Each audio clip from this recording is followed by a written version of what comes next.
तो एक ऐसा मामला जो दुनिया की राजनीति, बिजनेस और बड़े-बड़े पावरफुल चेहरों से जुड़ा है और जिसने आप कह सकते हैं पूरी दुनिया में एक तूफान सा ला दिया है।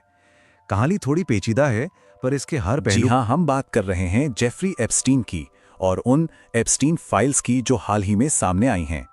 तो चलिए आज इस पूरे उलझे हुए मामले को एक एक करके समझने की कोशिश करते हैं। आज हम क्या क्या देखने वाले हैं। सबसे पहले तो जानेंगे कि ये जेफरी एप्स्टीन था कौन, फिर समझेंगे कि ये एप्स्टीन फाइल्स आखिर हैं क्या।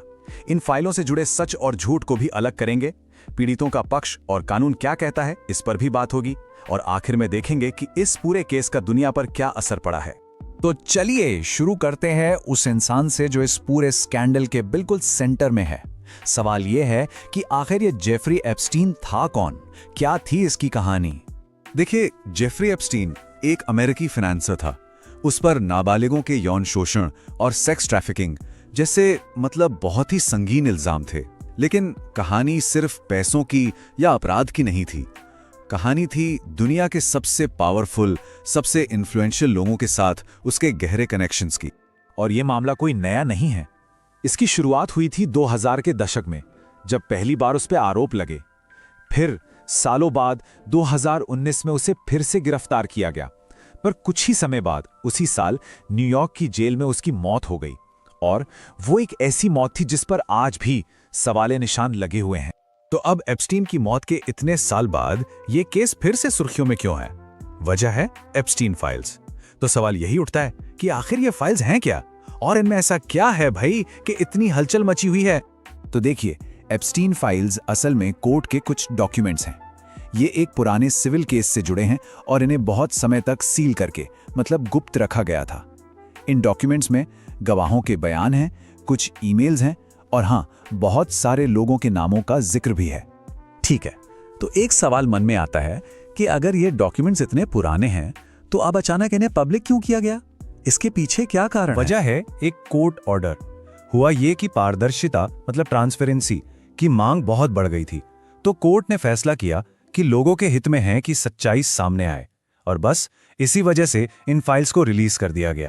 चलिए अब आते हैं इस पूरे मामले के सबसे जरूरी हिस्से पर, क्योंकि इन फाइलों को लेकर ना तरह तरह की बातें हो रही हैं। इसलिए यह समझना बेहद जरूरी हो जाता है कि आखिर सच क्या है और कोरी अफवाह क्या है। सबसे पहली और सबसे जरूरी बात जो हमें समझनी है वो ये है कि किसी डॉक्यूमेंट में सिर्फ किसी का नाम आ जाने का मतलब ये बिल्कुल नहीं है कि वो दोषी है। ये एक बेसिक कानूनी बात है जिसे हमें हमेशा ध्यान में रखना होगा।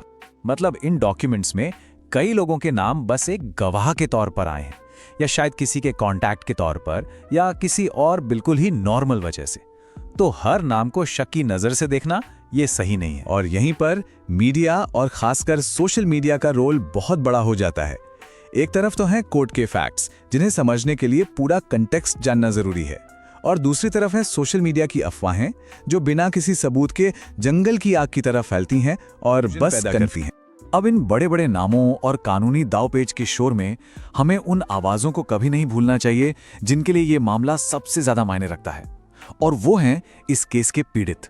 देखिए, इस पूरे मामले की सबसे अहम आवाज पीड़ितों की है। उनके लिए जो एप्स्टीन फाइल्स है ना, ये सिर्फ कागज के टुकड़े नहीं है, ये उनके लिए न्याय की एक उम्मीद की तरह है। उन्हीं के हिम्मत और उनके बयानों पर ही तो ये पूरा केस खड़ा है। और इसी के साथ हमें कानून का वो बेसिक सिद्धांत भी याद रखना होगा कि कोई भी तब तक निर्दोष है जब तक कि अदालत उसे दोषी साबित ना कर दे। ये बात भारत में भी लागू होती है और दुनिया भर में भी।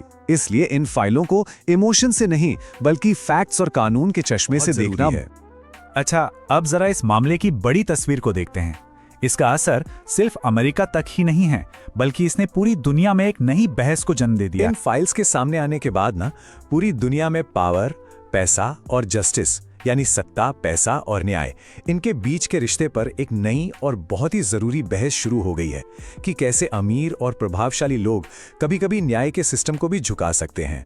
और सच कहूं तो अब सवाल सिर्फ एक इंसान जेफरी एप्स्टीन का रहा ही नहीं, असली सवाल तो उस पूरे सिस्टम पर उठ रहा है, उस व्यवस्था पर जो ऐसे मामलों को होने देती है और फिर सालों साल उन पर पर्दा डाले रखती। तो आखिर में ये एप्स्टीन फाइल्स हमें एक बहुत जरूरी बात याद दिलाती हैं कि सच्चाई तक पहुंचने का रास्ता शायद लंबा और मुश्किल हो, लेकिन सवाल पूछना, फैक्ट्स की जांच करना और जवाबदेही तय करना, यही तो एक मजबूत लोकतंत्र की असली नींव है। हाँ, एक बात साफ कर दें कि ये पूरी जानकारी पब्लिक में मौजूद डॉक्यूमेंट्स पर आधारित है और इसका मकसद सिर्फ सूचना देना है। किसी को भी दोषी या निर्दोष ठहराने का इरादा बिल्कुल नहीं है, क्योंकि वो काम सिर्फ और सिर्फ अदालत का होता है।